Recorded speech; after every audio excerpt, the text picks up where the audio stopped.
We're in Torah Mem Vav Likutei Moharan. Rabbeinu HaKadosh is telling us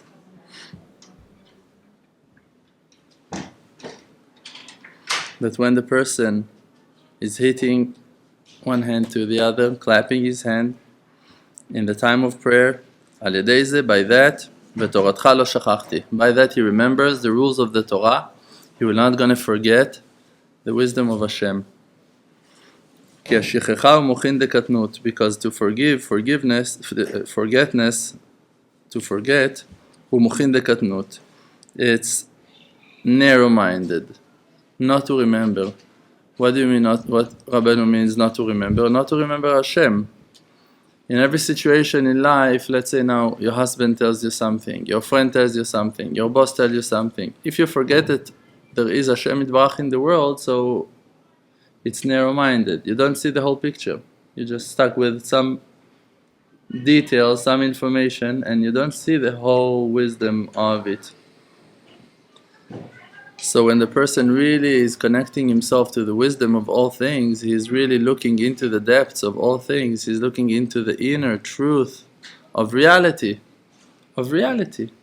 Just to understand that Hashem Yitbarach is the one that is running the world, that Hashem Yitbarach is the one that is on top of everything, that Hashem Yitbarach is the one that gives him life. So then, he will not going to be so scared and stressed from situation. Okay, that person told me this, that person told me that. Okay, now I'm stuck without what that I thought that I'm supposed to have. All of those tests are coming to us and disturbing us and stressing our lives only because that we lack of faith. Only because we don't see the complete picture. In the last few months, we're thinking and talking and praying a lot about the nations, about people in the world. And I'm comparing myself to those people in a lot of ways. I don't see no difference, because also me, even though that I'm a Jew, that I'm Jewish, even though that I born in Israel and in Jerusalem, really I was never thinking about my Judaism as something that was meaningful in my life. I lived my life as a goy. I just lived my life as a regular person. So just when I was hungry, I was eating. If I wanted to have fun with my friends, I would go out from the house. And we were not living life of Jews, Jewish house with tradition, no Shabbat, no faith, no conversations on the Creator, you need to pray. We haven't done all of those things. So in a lot of ways, you're going to look on a Christian person that lived his life, Catholic life, I don't know, and he would be more religious and close to God than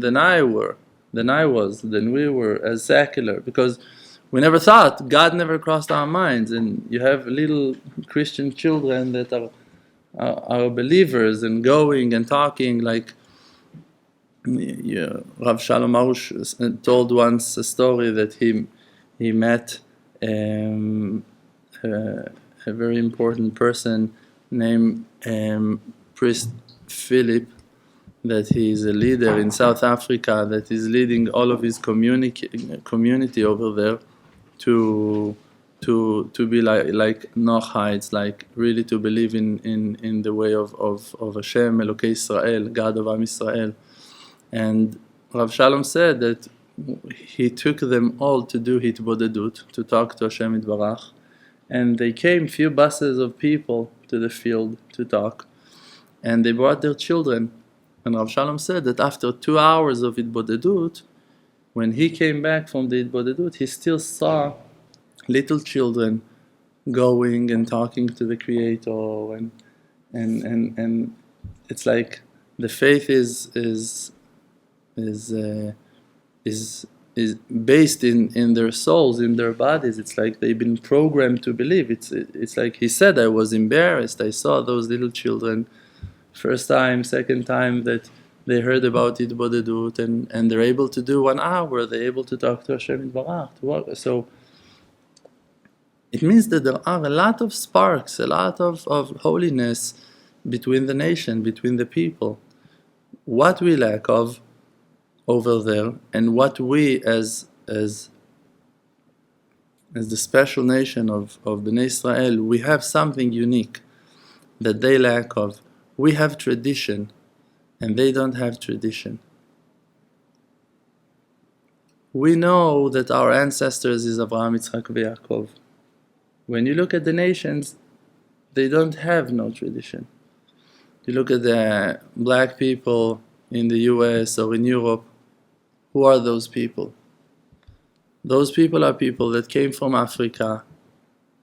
They were natives over there in Africa. They lived their life worshipping idols and maybe even believed in the big spirit or whatever. They were something else, and they've been kidnapped and been forced to move to the US and to Europe as slaves. And when they tried to find their way out from slavery, so they found themselves converting, being forced to convert to Christianity, or that they chose to do that, or that they've been forced to do that. But it's not really something that they're holding as a tradition.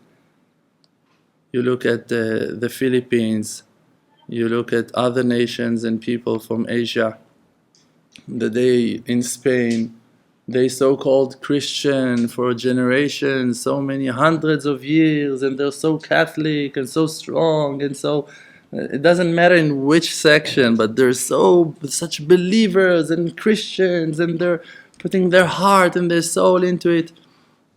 And if they would just think for a minute how they came to Christianity, how they've been forced by the sword to accept on themselves the rules of Christianity, how they just forced them, raped them, killed them, chased them, burned them, killed them, just for them to become Christians, I'm not sure that they would feel that love and connection to Christianity anymore if they would just realize, hey, they just cut us from who that we really were 500 years ago, and they just brought us to think, because we were afraid to die, that we need to be Christians or Muslims. No difference. It was all the holy messengers of Muhammad, all the holy messengers of Jesus, of the church, and that's it. And people lost their connection to their past, lost their power of being who they are. They lost their identity. So we have that gift, that we have that tradition. This is why for us it's a very easy, short, not so easy, but much easier than to other people, to go back and to find the roots of our past. Like that. You can see it in our channel, Life in Israel, that when I took Obi first time to the grave of Rabbi Meir Baal HaNes in Tveria, so he was in shock. He looked at that place, and for him it was like he couldn't believe what he sees. He said it was all like legends, Rabbi Meir Baal HaNes, stories from the Midrashim, from the Gemara. It's like, and suddenly you stand in the place, and here is Rabbi Meir Baal HaNes, here is the Bet Knesset, here he was walking, here you can see it, it's here on the grave of Rabbi Akiva. You can feel, you can taste, you can smell, you can hear, you can realize that when they were walking in front of the Galilee Sea, okay, here is Yam Kinneret, here is the Galilee Sea. It's not a fairy tale, it's not a story anymore. You can go and swim in Yam Kinneret if you want. You can take a cup of water and drink from the Kinneret. You want, you can dip in the Kinneret. There's no problem. We have the tradition, and now thank God that Hashem brought us back from the exile to Eretz Israel. You can feel the land, you can feel the vibe. You put your hands on the ground, on the earth, the holy earth of Eretz Israel. You don't have a doubt. You drive to Hebron, you see. You don't have no doubts. You go to the Tzafon, to the north, you see Rabbi Shimon Bar Yochai and all of the righteous people over there. No questions anymore. But for other people, that for them it's so hard really to connect themselves to the faith. So first of all, I'm saying, don't accept what that you've been taught as for granted. Like, Because if you would have a different life story, you would think differently. If a person now, like I'm saying, between the groups in Am Israel, you born Sfaradi. Now you think that because you born Sfaradi, you're better than the Ashkenazim. And if you would born Ashkenazi, so because that you're arrogant, for sure you would think that to be Ashkenazi it's better than to be Sfaradi. It's not really the Ashkenazi is better or the Sfaradi is better. It's just that you're arrogant. So whoever that you are, you think that you are superior, that you're higher, that you're greater. So you're a Jew. So for you, you think, you feel. So you're American. You think that because you're born in the USA, born in the USA, that's it. Now, where is he, this poor guy, Bruce Springsteen? What happened with him? He's still around, wandering around, still looking for him.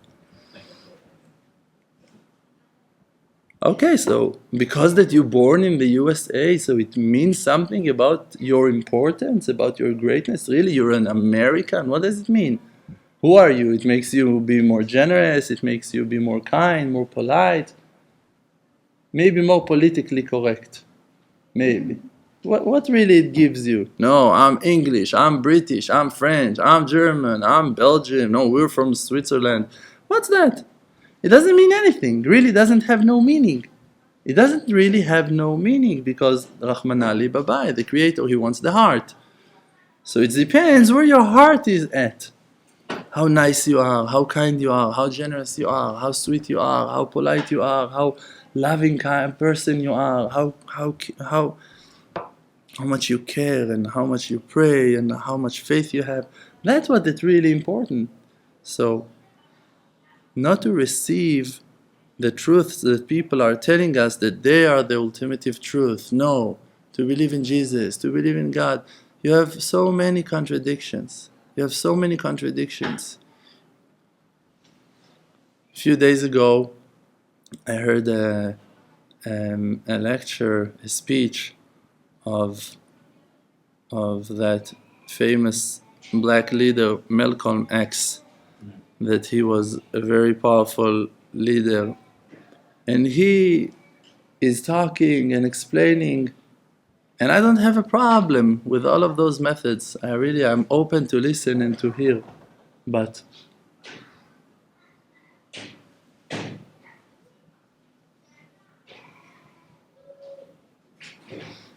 when you hear him talking about how the black people suffered under the hands of the white, okay, I hear you, no problem. I can hear every word you say. But then to explain that the real way to go is to follow Muhammad and to be Muslim. So what's the connection? How did you change your move to understand that Islam, because you were spending 10 or 12 years in prison with the Muslim brothers? Okay, that was the reason.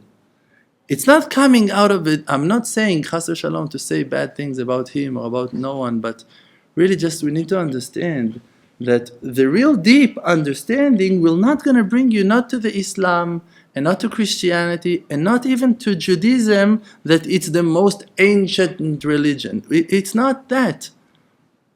The real investigation is going to bring you to find yourself, and then you're going to wake up to find your real path in life. And then the religion doesn't have no importance anymore. Because really, when he's quoting the Islam and he's saying the Islam is a wonderful religion and he's quoting verses, those are verses that have been translated to Arabic from the Chumash, from the Bible.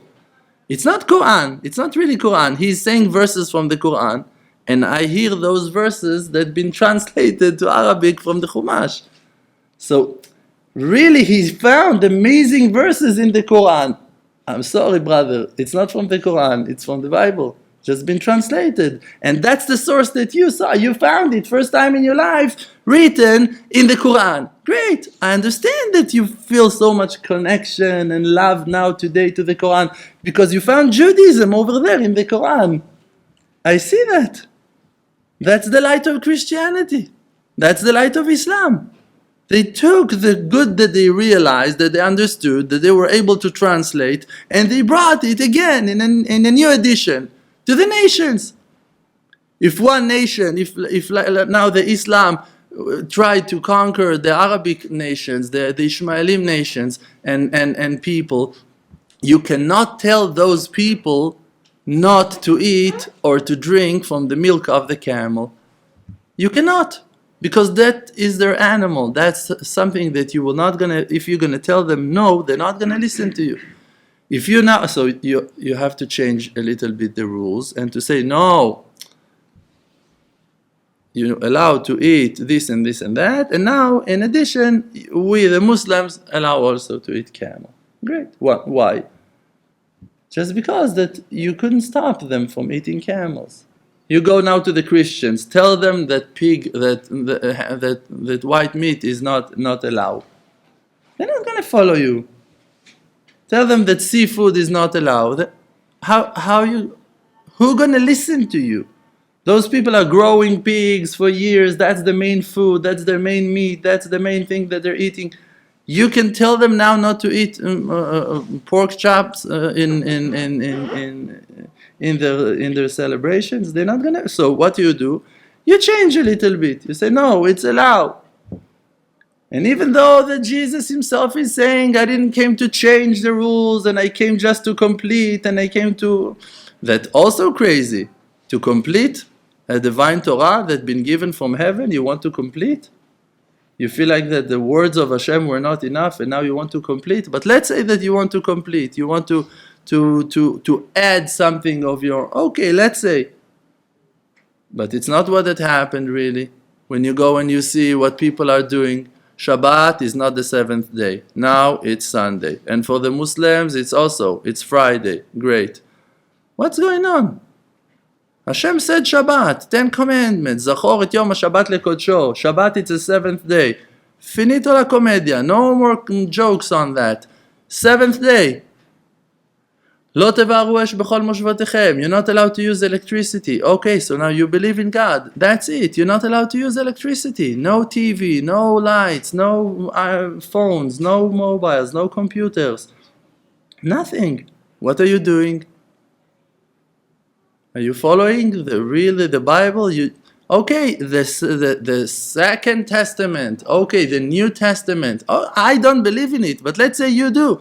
So great. So you need to do more things. So you're more obligated. You have all of the first book, all of the first 5 books, the Chumash, and then now you want to add something. Great. So add, really add, but don't erase so many rules. Now you're allowed to do whatever you want. What about modesty? Elokeim shel ele soneh zima. It's not allowed to go naked in the streets, to go with bathing suits like that, naked into the sea, swimming pools, dancing. It's not allowed.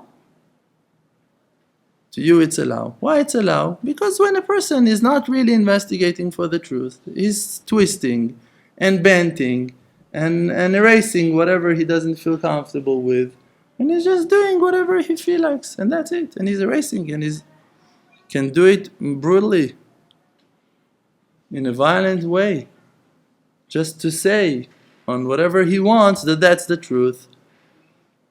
And that's how Islam is forcing the world to bend to that religion. And this is how, even though that there are amazing things that are written in the Islam, you have a lot of Muslim people that are really people of peace, that are looking for the truth, and that's what they have. You open the Quran, amazing things are written in the Quran. But you need to investigate, to look, really, okay, I want to be Muslim. Great, so look for the roots of Islam. Really, the real connection. You want to be Christian. Try to find some logic. Jesus, he was the son of Miriam. He wasn't the son of Miriam. He is from the family of Beit David, from the tribe of Yehuda, or he was not. Who was his father? He had a father, he didn't have a father. Ruach HaKodesh, Divine Spirit, Hashem was his father. Okay, so Hashem was his father, or he is Hashem. Now, what do you say? He is God himself. Who is he? Try to investigate a little bit. If he is God, So why he is suffering as a human being? And if he is a human being, so why people are claiming that he is going to be a God? If he is a God, so why he needs to pray to God? Why he's praying? And if he's praying and he's so righteous, so why he's not being answered? And why if he's saying to everyone that they need to give the other cheek, so why when he's been humiliated and insulted and hurt, so he's cursing the one that are doing it? Even he himself is not giving the other cheek. And his students and his followers for sure didn't give the other cheek. They were cutting heads. So what's going on here? Is that the right way? It's going to finish only with a deep investigation that you're going to look deep into the roots of your own soul and try to call Hashem and say, please, Ribono Shel Olam, who am I in all of this crazy story? Who am I? What's my faith? What are my roots? So someone converted my great-grandfather to be Muslim. Does it make that religion to be the religion of truth?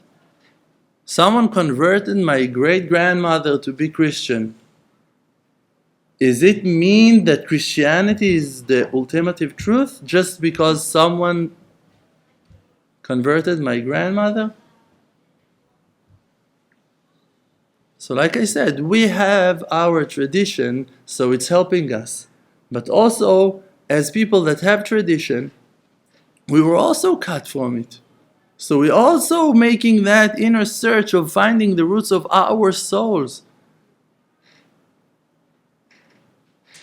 Some person asked me last week about a certain halakha, and he asked me, are you keeping that halakha? So I told him, I'm trying to keep it, but sometimes it's too much. I'm not always able to bring myself to keep that halakha completely. So he said, so what? Are you doing whatever you want? So I told him, yes. Exactly. Of course. You think I'm serving God out of fear? Because someone is forcing me? I'm doing as much as I can. Kol asher timtza yadcha bekochacha, say as much as you can to do with the powers that God gave you, you do. And you do because you want to do. Not because someone is standing with a sword above your head, with a gun to your head. Only because that you want. Only because that you love. For sure. There's no lacking in that. People are afraid. People are terrified. People are not connected to their inner source, to the roots of their souls. And then they become to be some kind of what they've been told that you need to be. I'm telling you, drop everything and go back to the roots of your souls. What that you're going to find over there, it's your holy, holy soul, your inner connection to spirituality, to the Almighty, to the Creator, to the real Creator. And then you will be able to have a relationship with Him. Then you will be able to love Him, to count on Him, to trust Him, to talk to Him. Like you talk to someone that you count on, someone that you love, someone that you know that loves you. When you're going to do that, so God already going to show you the right path for you. If it's going to be through Islam, through Christianity, through meditation, Vipassana, whatever. In South America, you can also take drugs and finding your connection. Peyote, datura, I know what. You can do some kinds of cactus, whatever. Go, you can try. I'm telling you, I'm not afraid of those things. What can happen to you? If you're a Native American, crazy name, the worst, they got it all to the face, the Native Americans. With them, they completely been erased from the map.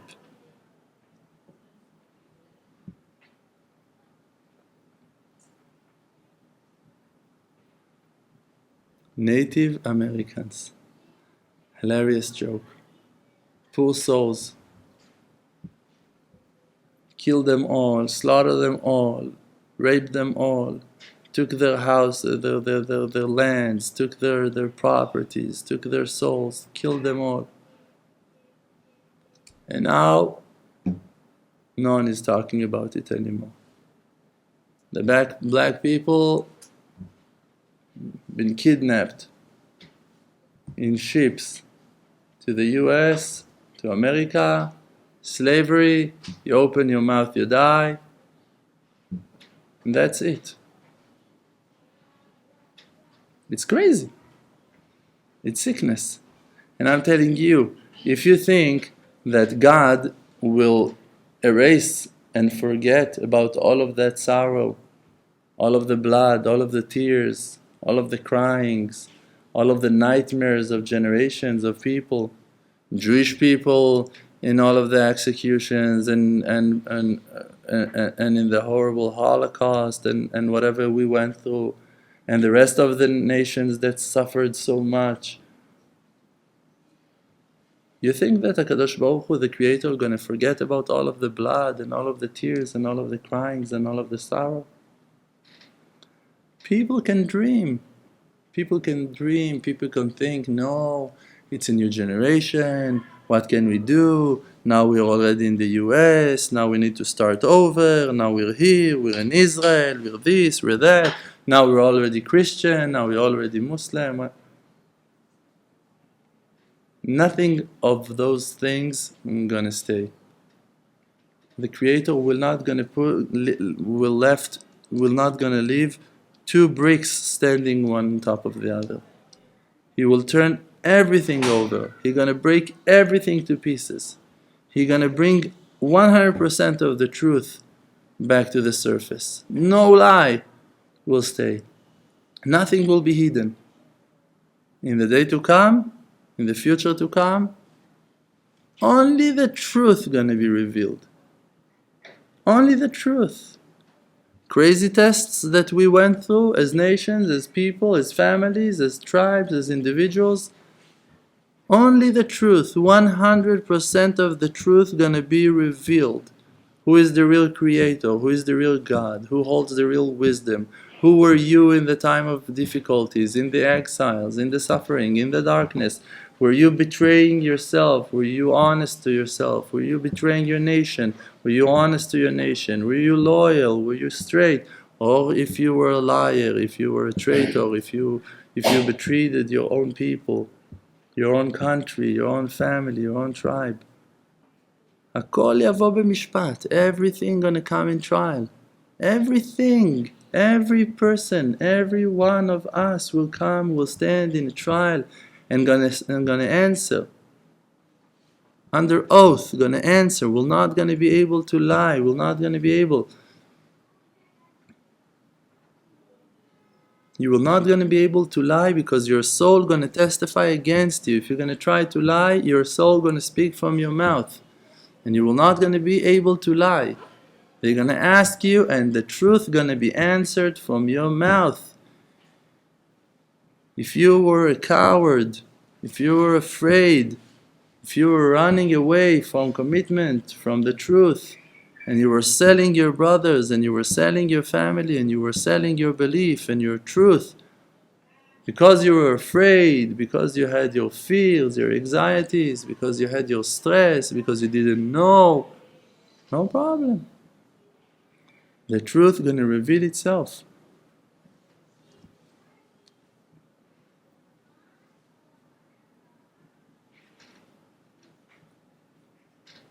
If the God that we, all of the nations, believe in, He is the God of truth, so the truth have to reveal itself one day. And that's it. And when the truth is going to reveal itself, it will not going to be important anymore if you're born in Iran, in Iraq, in Colombia, in Manhattan, in England, in France, or in Israel. The only question that will be important going to be, who are you? Who were you? Where were you? What were you doing? How were you acting? How were you behaving? What did you do in that situation? What you were thinking when they took the Jews to the camps, when they took them out from the houses in the middle of the night? What were you thinking? Were you sad and upset? Did you want to save them? or you couldn't, or maybe you were happy in your heart. Were you happy when they take them? When you saw those black people going and suffering and being tortured, where were your heart? Where was your heart? Were you happy or you were sad? Did you try to fight for them, for justice, or that you were too afraid for moving your fingers? Maybe you were happy. Maybe you felt like, oh, they deserve that. They're black. No, they're Jews. They're Arabs. They're Chinese. Oh, yes. Who were you? All of those questions are going to be answered.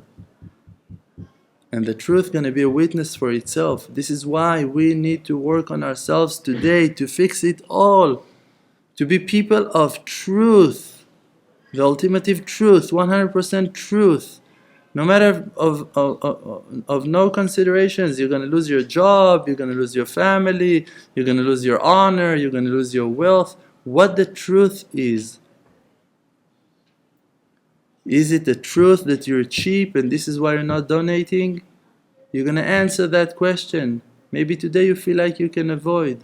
But tomorrow they're going to ask you the same question in heaven, and then you're going to have to answer. And to pay for your mistakes.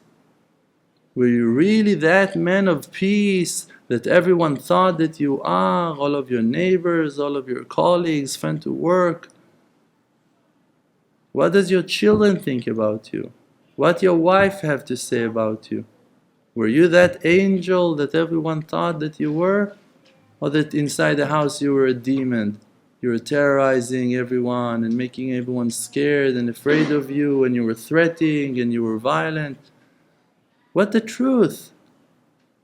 Besod even tizak mikir. That the stones, the bricks are going to scream, going to testify on you. Things that you cannot imagine.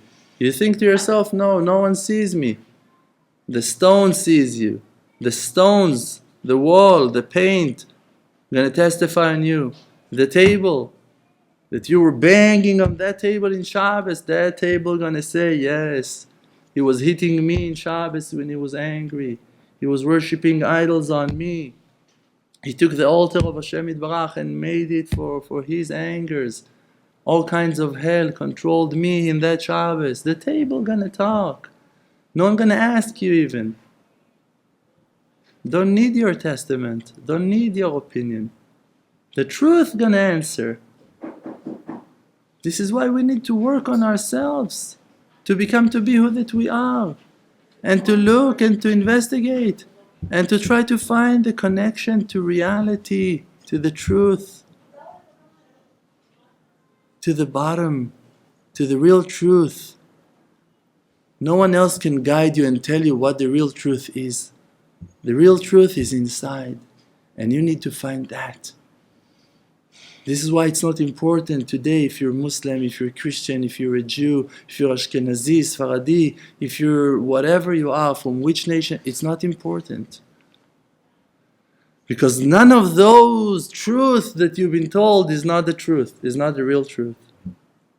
The only truth is what that you're going to find when you're going to close your eyes and going to start observing and looking into your pnimiyut, into your inside.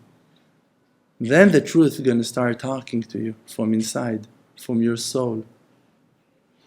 Stop being religious. Start being yourself.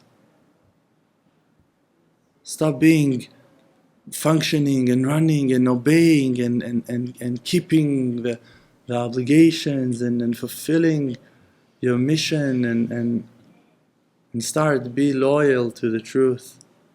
Start be a real person of faith, a real believer that is not moving to the sides, not for money and not because of fear, not when he's scared and not when he's got lusts and desires. No. It's better to die as a man of truth than to live all of your life as a liar. It's better to say I was wrong, to say the lowest truth, to say I'm worthless, I'm a liar, I'm a pathetic liar, I'm the worst one of them all. It's better, it's nicer, it's beautiful, it's amazing, it's inspiring to hear you admitting on your weaknesses and saying the truth. Then if you're going to justify yourself all of your life and hide yourself and make up and no, you don't know, someone was someone else, and blaming everyone else and trying to avoid responsibility, say I was wrong. Say yes, I failed big time, I failed, I messed up big time. Say the truth, it's beautiful, it's sweet. Now there's someone to communicate with. When you're lying, you're not with Hashem. You're not with the Creator, no matter how nice gonna be that lie. You're not with Hashem. God is not with you. He's not helping you when you're lying. So stop lying. Stop. Handbrake, stop. In the side of the road, stop.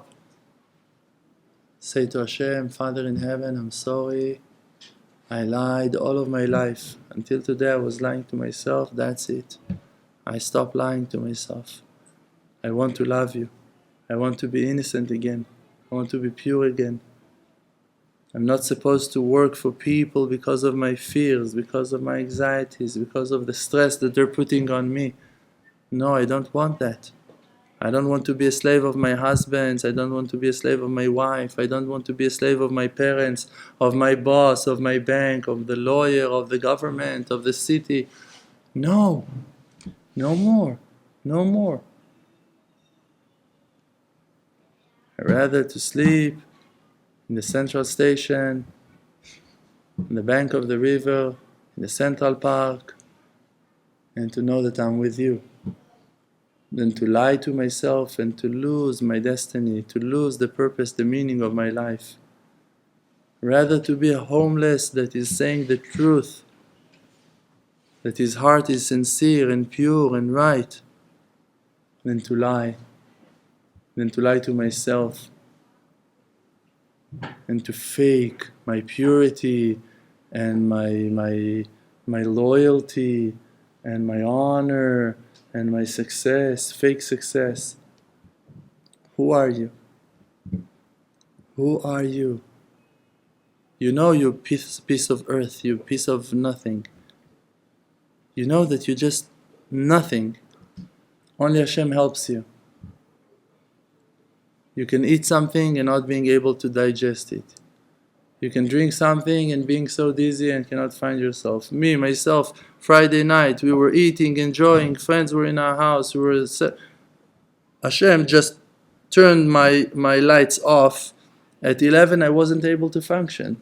I wasn't drunk, I wasn't dizzy, I was nothing. I was just not able to function. I apologized to my guests, I told them I'm sorry, I have to go to sleep. Hashem turned off my lights. Hashem just turned off my battery. It was 11 at night. That's it. I was not able to function. I could want to function. I could want to be the best host. I wasn't able. I had to apologize to them. I was leaning to the wall while I was going to my room to put my head down. It was the only way. Second choice was to find myself on the floor. Who are you? The best host? The best ghost? You're nothing. You're chomer beyad hayotzer. You're like clay in the hands of the artist, of the person. You're just like a piece of earth, piece of mud. And God gonna use you for His things. There are two ways to look at life. From one point of view, one perspective, you look and you say, hey, I always need to be perfect, and if I messed up and I failed, so now that's my failure. But there is another way to look at it and to say, hey, I'm not worthy, and every time that you succeed, you're so grateful. If you think that always you need to be perfect, and every time you fail, you feel so disappointed, so you're going to live most of your life in sorrow. And if you know that you're zero, and you're just humble, you're going to have so many ups, so many salvations in your life. You're going to see so much light. And you're going to be so grateful. You're going to have so much success in your life. Just because, ideally, you look at your life as something that depends in the loving kindness of Hashem, in the free love of Hashem. So now every good thing that you have, you look at it, thank you Hashem, on a huge gift that you gave me. full with appreciation and gratitude. But if you imagine to yourself like you're so successful, how can it be that I sinned? How can it be that I was wrong? How can it be that I failed? That song I'm not gonna sing. Should I? No. Obi? No. It's too much. Too much for you guys. Okay, we're gonna finish with that. Thank you very much.